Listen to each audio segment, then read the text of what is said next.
Depuis maintenant 2 ans, sous la houlette du capitaine Ibrahim Traoré, le Burkina Faso a engagé une nouvelle dynamique dans la guerre contre le terrorisme et pour la souveraineté nationale. La libération du pays est en ligne de mire. Grâce au soutien constant et indéfectible du peuple burkinabé, le capitaine Ibrahim Traoré mène une guerre farouche contre les groupes armés terroristes. Il n'est pas question de céder 1 cm² du territoire national à qui que ce soit. Au-delà de la réorganisation des forces combattantes, de l'accroissement des effectifs et du renforcement des capacités opérationnelles, l'accent est aussi mis sur l'acquisition continue du matériel roulant et de moyens aériens pour accélérer la reconquête du territoire. Visionnaire et convaincu de la capacité des Burkinabés à se débarrasser des forces du mal, le chef de l'État, tout en mettant la reconquête du territoire national au rang des priorités absolues de son magistère, va ouvrir un autre front aussi important pour la survie de la nation, celui du développement et du bien-être de ses compatriotes. Nous tenons à rassurer les investisseurs et nous les encourageons. Tous ceux qui voudraient en tout cas venir au Burkina Faso investir, nous allons les accompagner en les facilitant un certain nombre de choses pour que le Burkina puisse s'industrialiser. Il faut soutenir la résilience des populations à préparer le terrain pour une accélération du développement économique et social après la victoire sur le terrorisme.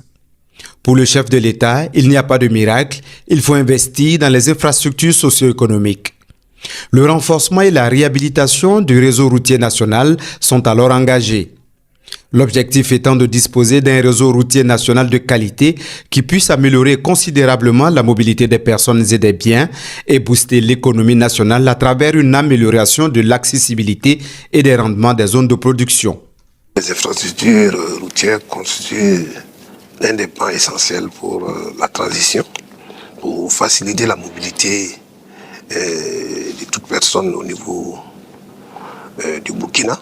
Pour ce faire, le président du Faso a instruit de démarrer un certain nombre de chantiers, notamment les travaux d'entretien, les travaux de construction. À ce niveau, les choses vont connaître une accélération. En mars 2023, le gouvernement va exiger de l'entreprise la reprise des travaux de réhabilitation de la route Sakwense-Koudougou. Les dégradations constatées seulement quelques mois après sa réfection étaient inacceptables. Aujourd'hui, cette route longue de 42 km remplit toutes les normes de qualité requises pour le bonheur des usagers. L'entreprise effectivement a été donc sommée de reprendre donc les travaux. Et j'avoue que j'étais déjà gouverneur dans cette région et d'aucuns disaient que c'était, excusez-moi, du bluff. D'aucuns disaient que non, bon, ils ont dit ça en conseil, on sait comment ça se passe, les marchés publics, on va les soudoyer et que naturellement, ce n'est pas évident que la route soit reprise. Surtout que la reprise, c'était aux frais de l'entreprise, exclusivement de l'entreprise. Et aujourd'hui, je pense que c'est une réalité pour tous ceux qui prennent la route, savent qu'aujourd'hui, cette route, en tout cas, jusqu'à preuve du contraire, cette route est une route de qualité.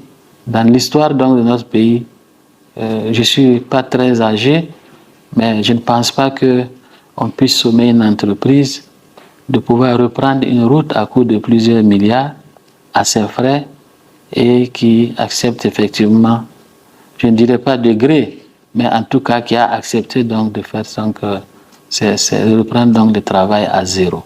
Comme ça, moi je pense que ça va donner des leçons aux autres entrepreneurs aussi de mieux faire le travail pour ne pas avoir à reprendre leur travail parce que ça va leur causer beaucoup de pertes. Le tronçon pas Dano-Diebougou, long de 93 km sur la route nationale numéro 12, était dans un état défectueux, rendant le trafic difficile sur cette voie importante pour le développement de la région du sud-ouest et pour l'écoulement des produits agricoles. Plus de 15 milliards de francs CFA vont donc être investis pour sa réhabilitation. Les travaux lancés en mai 2023 connaissent une avancée significative. La majeure partie du tronçon est déjà revêtue du bitume avec une qualité appréciable. Et les entreprises mettent les bouchées doubles pour livrer le reste des travaux dans les délais contractuels. De Diebougou à Djikoloko, ce tronçon même, il fallait mettre 1h30 en véhicule pour le traverser. Et aujourd'hui, avec l'ordre du chef de l'État, les travaux sont en train d'être faits. C'est vrai que ce n'est pas totalement fini, mais les bretelles déjà faites. Il faut dire bravo à l'entreprise qui a mené les travaux, parce que c'est ce que la population attend. Grand merci à Ibrahim Traoré, parce que c'est un homme de parole. C'est un leader, parce qu'il est devant le peuple, il est dans le peuple et il est derrière le peuple. Ça, il incarne le leadership mondial. Avant l'affranchissement de on est fatigué dessus.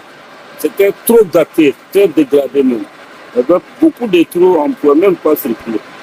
Parce que quand tu prends comme ça, d'ici que tu pars et puis tu retournes, tu as beaucoup de pannes sur ton véhicule même.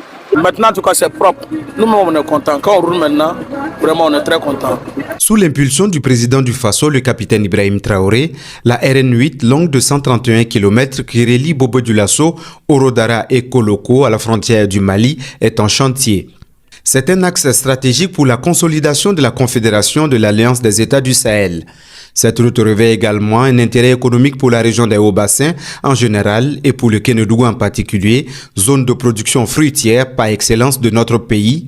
Sur le terrain, les travaux avancent et le bitume est déjà arrivé à Moami. Au vu de ce qu'on a déjà fait comme réalisation, comme les enrobés qu'on a déjà mis en place, on peut en tout cas rassurer les usagers que la route sera de bonne qualité. En tant que transporteur, vraiment, on remercie la transition d'avoir répondu vraiment à nos doléances. Puisque c'était maintes fois qu'on a déposé les doléances, bon, il n'y avait pas eu de réponse. Donc quand la transition est venue, vraiment, ils ont commencé les travaux. Nous tous, on est fiers. La réhabilitation à terme de ces tronçons va vraiment booster l'économie au niveau de la province. Ce n'est même pas seulement pour la commune de Orodara, c'est toute la province et pour tous les usagers. Il faut dire que par cette voie aussi, nous communiquons beaucoup avec les pays frères du Mali. Donc, on ne peut que se satisfaire de sa réhabilitation. En plus des projets routiers interurbains et communautaires, le gouvernement a mis un point d'honneur dans la construction, le renforcement et la modernisation de la voie urbaine. Dans cette perspective, le Premier ministre Dr Apollinaire Kelem de Tambela procédait le 30 septembre 2023 au lancement des travaux d'élargissement et de modernisation de la RN4 à la sortie est de Ouagadougou.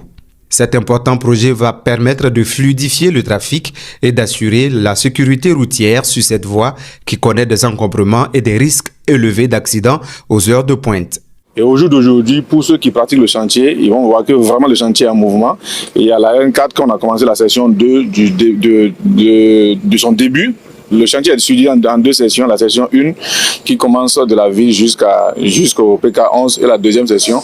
Donc ça, pratiquement, tout le terrassement est terminé et l'assainissement est terminé. Et il y a la voie de l'UTS également que nous avons démarré, où nous sommes en train de préparer actuellement les corps de fond, les couches de base pour le revêtement.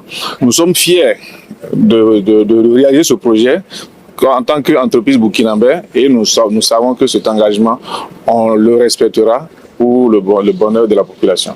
Je peux vous garantir que les travaux sont réalisés dans les règles de l'art. La réalisation de ce vaste réseau d'infrastructures routières est également la concrétisation d'une promesse du chef de l'État aux étudiants à l'occasion d'une rencontre à l'université professeur Joseph Kizerbo. La physionomie du chantier rencontre la satisfaction des différents acteurs et bénéficiaires. Nous avons vu que l'engagement a été respecté concernant l'élargissement de la voie avec des chefs d'État qui respectent leurs paroles et leurs promesses qui sont engagés pour accompagner et soutenir les étudiants. Bon. Il n'y a rien de tel. Quand la voie sera terminée, la circulation sera encore plus fluide. Tout ça, ça va faciliter le déplacement de beaucoup de personnes. Au-delà de nous les étudiants, de tous ceux qui vont emprunter cette voie, je pense que ça va les faciliter beaucoup. Je voudrais traduire mes sincères remerciements aux plus hautes autorités de ce pays, et particulièrement le chef de l'État, le président du Faso. La parole donnée étant sacrée, il l'a respectée et nous sommes fiers aujourd'hui parce que nous voyons que les machines sont sur le terrain et le travail avance très bien et ça nous fait plaisir et nous voulons vraiment saisir cette occasion pour lui traduire nos sincères remerciements. Toujours dans la capitale Ouagadougou, les difficultés d'accès aux quartiers Basenko, Nagrin, Rimketa et Yagma dans les arrondissements 8, 7, 3 et 9 sont en passe de trouver une solution définitive. Les travaux de construction et de bitumage de ces différentes voies sont en cours. Ici, les travaux sur la voie d'accès à la cité de Basenko connaissent une avancée significative. Les grosses œuvres sont presque terminées et les bulldozers s'activent sur le terrain pour une meilleure réalisation des travaux. Le projet de construction de la voie d'accès de Bassenco a une linéaire de 6 km 170 et le projet est divisé en deux sections. La première étant bien sûr une chaussée en 2x2 voies avec un terre-plein et la deuxième était une chaussée bidirectionnelle. Aussi nous avons de façon exceptionnelle 970 plans que nous devons mettre en terre tout au long du projet afin de pouvoir atténuer les impacts liés aux travaux qui ont été causés depuis le début du projet. À Bobo Dioulasso, c'est le chef de l'État lui-même qui a procédé en avril 2024 au lancement des travaux d'aménagement et de bitumage de voiries dans la capitale économique. Ces travaux concernent le prolongement de l'avenue Charlon-en-Champagne au port sec, le bitumage de la voie d'accès au CMA de Dafra et aussi l'aménagement et le bitumage de la route de Dlegema. Et quant à la qualité, comme vous le constatez pour ce qui est lancé, nous ne souhaitons pas faire du goudron au rabais. Nous voulons faire des infrastructures durables et on prend donc à témoin les entreprises ici présentes. La qualité des travaux, ça dépendra de ce qu'ils feront et la suite pour qu'ils puissent exercer au Burkina Faso dépendra aussi de ce qu'ils vont nous livrer à la fin. Outre la réalisation d'infrastructures routières, le président du Faso, le capitaine Ibrahim Traoré, a engagé notre pays dans un processus d'industrialisation. Durant les 2 dernières années, l'industrie burkinabé sort de sa léthargie pour faire de grands bonds en avant. L'opérationnalisation de l'usine de mélange d'engrais de la société d'exploitation des phosphates du Burkina d'une capacité de production de 90 tonnes à l'heure en janvier 2023 traduit la volonté des gouvernants de booster la production agricole à travers la mise à la disposition des producteurs d'engrais à moindre coût. Avec beaucoup de satisfaction que nous avons accueilli l'opérationnalisation de l'usine de mélange d'engrais de Koupela, qui vient être un levier important à travers l'apport que nous allons recevoir désormais en termes d'engrais mélangés à partir de notre pays. Cela a le double objectif, non seulement de renforcer les capacités et les quantités d'engrais mises à disposition des producteurs, mais également de pouvoir faire des formulations qui répondent aux besoins spécifiques de nos sols. La remise aux producteurs burkinabés d'équipements et d'intrants agropastoraux, notamment 400 tracteurs, 239 motoculteurs, 710 motopompes, 10 000 tonnes d'aliments pour poissons, 68 964 tonnes d'engrais, 10 000 litres de produits phytosanitaires, 18 000 tonnes de semences végétales, 2 300 tonnes de semences fourragères et 10 000 tonnes d'aliments concentrés d'une valeur de plus de 78 milliards de francs CFA s'inscrivent également dans les efforts de modernisation de notre agriculture. Sur la base des tracteurs qui ont été mis à la disposition du ministère de l'Agriculture, le ministère a mis en place au niveau communal des brigades de mécanisation agricole qui ont opéré des labours gratuits sur toute l'étendue du territoire pour les populations. Cela, bien sûr, à travers la mise à disposition de carburant et également d'appuis divers pour favoriser le fonctionnement de ces brigades. Le résultat est satisfaisant, parce que plusieurs superficies qui n'étaient pas exploitées lors des années antérieures ont pu l'être. Et il y a également une satisfaction globale qui se dégage au sein des populations lors de la tournée que nous avons pu faire dans certaines régions. Et nous voyons clairement que les résultats sont au rendez-vous. Convaincu de la capacité intrinsèque des Burkinabés à impulser le développement, le président du Faso a procédé en septembre 2023 à la pose de la première pierre d'une usine de transformation de tomates à capitaux 100% burkinabés issue de l'entrepreneuriat communautaire. 3 mois après, nous arrivons à poser donc la première pierre. C'est très important parce qu'il y a eu de l'engouement donc dans la souscription et c'est le lieu aussi d'encourager les gens à avoir confiance, à continuer à souscrire les Burkinabés de l'intérieur comme de la diaspora, parce que c'est par nous que nous pourrons tout faire pour les Burkinabés. Moins d'une année plus tard, l'usine se dresse fièrement à Bindougusso, dans les encablures de Bobo Dioulasso. Et bientôt, les premières boîtes de tomates sortiront de cette usine moderne flambant neuve. Autour de Bobo, il y a beaucoup de producteurs de tomates. C'est sûr que cette usine-là, en termes d'emploi direct, ça va créer au moins 2000 à 3000 emplois directs. Et en emploi indirect, c'est sûr qu'il y aura autour de 10 000 personnes qui vont profiter de cette usine-là. Donc, c'est pour dire que c'est une infrastructure qui va vraiment accompagner la commune de Bobo Dioulasso, accompagner les producteurs qui sont autour de Bobo Dioulasso. Je sais que beaucoup de producteurs sont en train de s'organiser en association pour pouvoir produire plus de tomates pour cette usine-là. La mise en fonctionnement de cette usine permettra non seulement la création d'emplois décents dans la région, mais aussi et surtout le développement de l'agriculture. Je puis vous rassurer que ce sont des projets qui s'expriment d'eux-mêmes, tant ils sont ambitieux, pertinents et contribuent ainsi à l'amélioration des conditions de vie des populations. Dans cette volonté d'industrialiser le pays, les autorités comptent également sur le secteur privé. Le lancement des travaux de construction d'un complexe textile dénommé Irotex Burkina, porté par des acteurs privés à Sourgou dans la province du Boulkemdé, illustre parfaitement cette vision de développement endogène du chef de l'État. Aux côtés des entreprises privées, l'État s'est aussi engagé à travers la Société burkinabé des fibres textiles Sofitext, le Fonds burkinabé de développement économique et social FDBS et l'Union nationale des producteurs de coton du Burkina UNPCB. Cette unité industrielle en construction est source d'espoir pour la commune de Sourgou et partant pour toute la province du Boulkemdé, jadis connue comme zone industrielle. Toutes les zones du Burkina qui auront des spécificités, nous mettrons tout en œuvre pour que nous puissions transformer donc nos produits sur place. C'est à cela donc que nous pourrons créer assez d'emplois et pour que la jeunesse puisse s'épanouir. Toujours dans la filière textile, le président du Faso, le capitaine Ibrahim Traoré, a procédé en avril 2024 à la pose de la première pierre de construction de l'usine textile des forces armées du Burkina Faso, Texforce BF, à Bobo-Dioulasso. D'un coût de 15 milliards de francs CFA, cette usine s'inscrit dans la volonté de transformer notre coton sur place pour pouvoir habiller en priorité les forces de défense et de sécurité burkinabé. Cette usine, c'est un exemple. Parce que depuis toutes ces années, nous passons chaque année le temps à dépenser des dizaines de milliards à l'extérieur pour pouvoir nous habiller. Les forces de défense, les forces de sécurité. D'ailleurs, c'est compliqué de pouvoir s'habiller à ces coûts-là. Donc nous avons décidé de transformer notre coton sur place pour pouvoir habiller en priorité les forces de défense et de sécurité burkinabé, mais aussi les forces de sécurité en Afrique qui souhaitent en tout cas s'approvisionner ici au Burkina Faso. Ce qui est attendu pour l'ensemble de ces unités industrielles, entre 100 milliards à 200 milliards de francs CFA qui seront engloutis dans l'économie nationale et permettent donc de renforcer le tissu industriel national.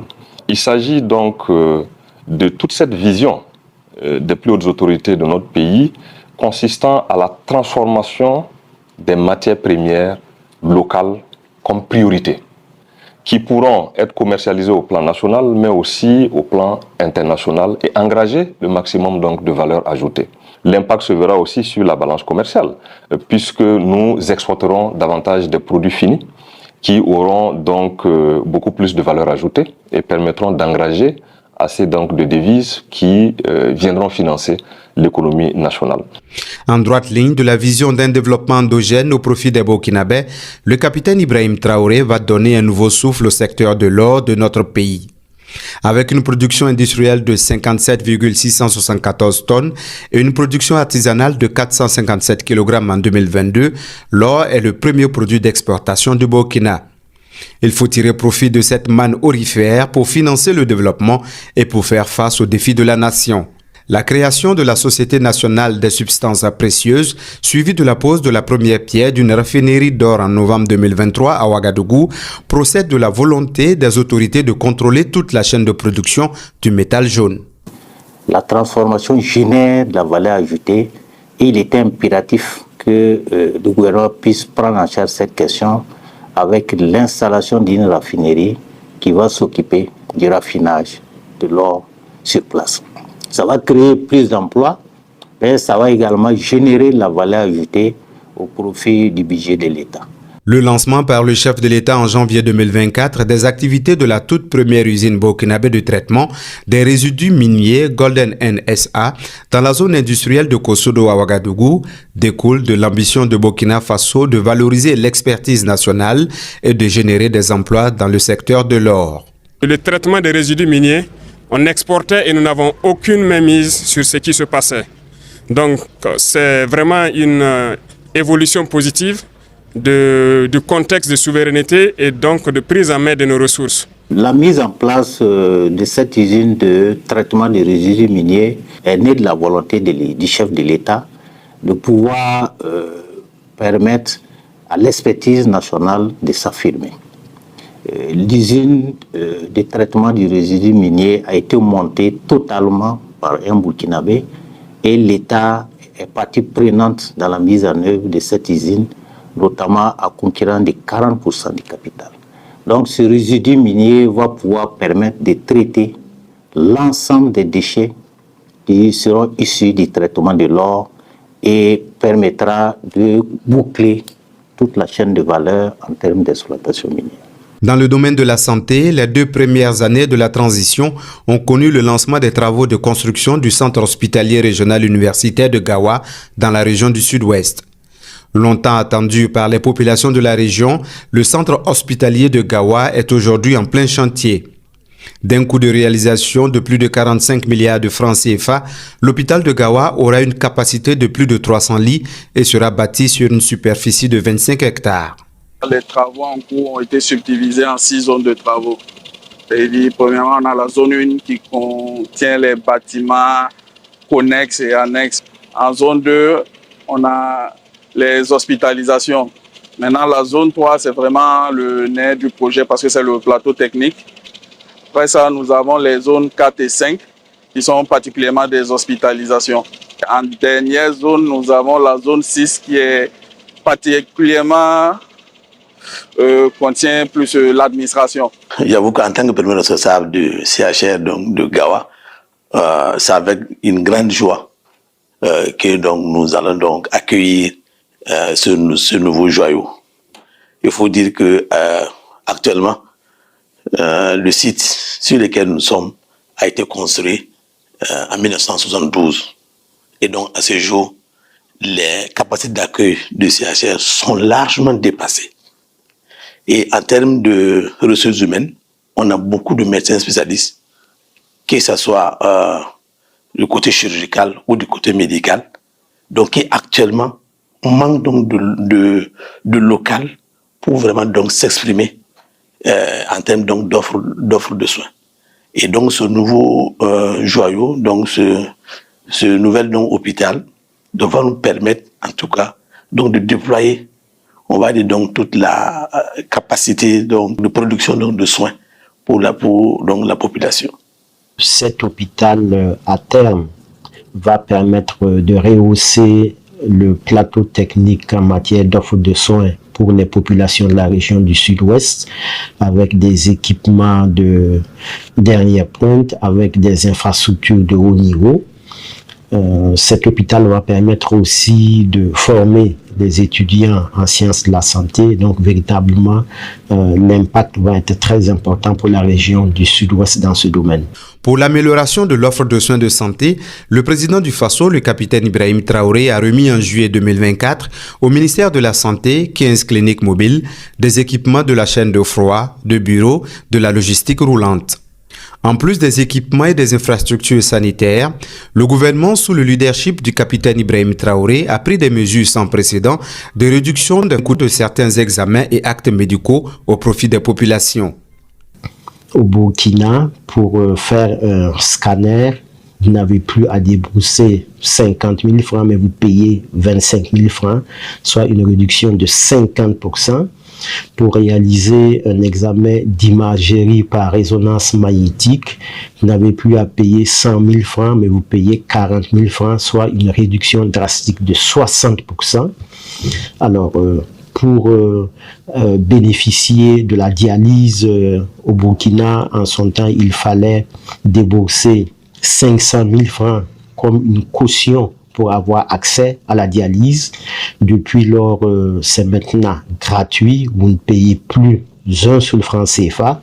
Le gouvernement a pris encore une fois des mesures fortes pour améliorer l'accès des Burkinabés à la radiothérapie. C'est ainsi que, par exemple, pour les cancers infantiles, c'est-à-dire les cancers qui surviennent chez les enfants de moins de 15 ans, la radiothérapie est gratuite, elle est supportée par l'État. Pour ce qui concerne les cancers féminins, c'est-à-dire le cancer du col de l'utérus, le cancer du sein, la radiothérapie, là aussi, est gratuite. Pour ce qui concerne aussi le cancer de la prostate, la radiothérapie est gratuite. Alors, pour les autres types de cancers et pour d'autres types de populations, les coûts sont assurés à 70% par l'État, les 30% étant à la charge du patient. L'achèvement en cours du centre hospitalier régional de Manga, dans la région du centre-sud, vient augmenter l'offre de soins de santé dans cette région et au Burkina Faso en général. Sur le plan de l'économie et des finances, le lancement des activités de la Banque des dépôts du Trésor par le chef de l'État, le capitaine Ibrahim Traoré, en août dernier, conduit notre pays vers son indépendance économique et financière.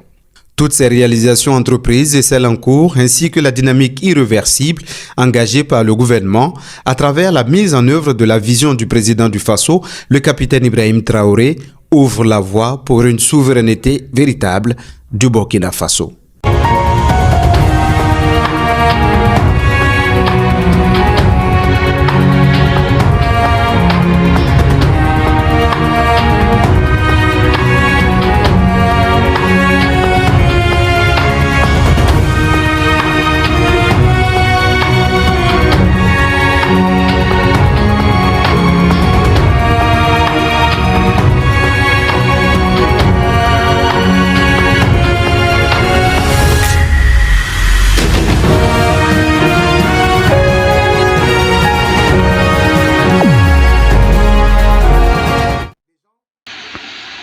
Alors, maintenant que vous avez regardé, vous avez écouté, vous avez suivi, vous avez liké et vous avez partagé, merci de l'avoir fait, car nous comptons toujours sur vous.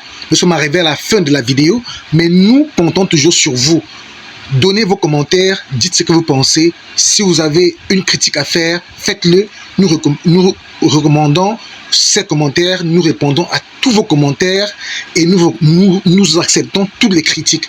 Merci pour ceux qui ont partagé, qui continuent de partager, qui like, qui écoutent nos vidéos, qui écoutent nos publications, qui like, qui commentent et qui partagent, comme nous vous le recommandons, nous le demandons. Merci beaucoup pour tout cela et nous espérons qu'avec vous, nous grandirons et nous irons loin, car il n'y a que vous seuls qui pourrez nous aider. Merci.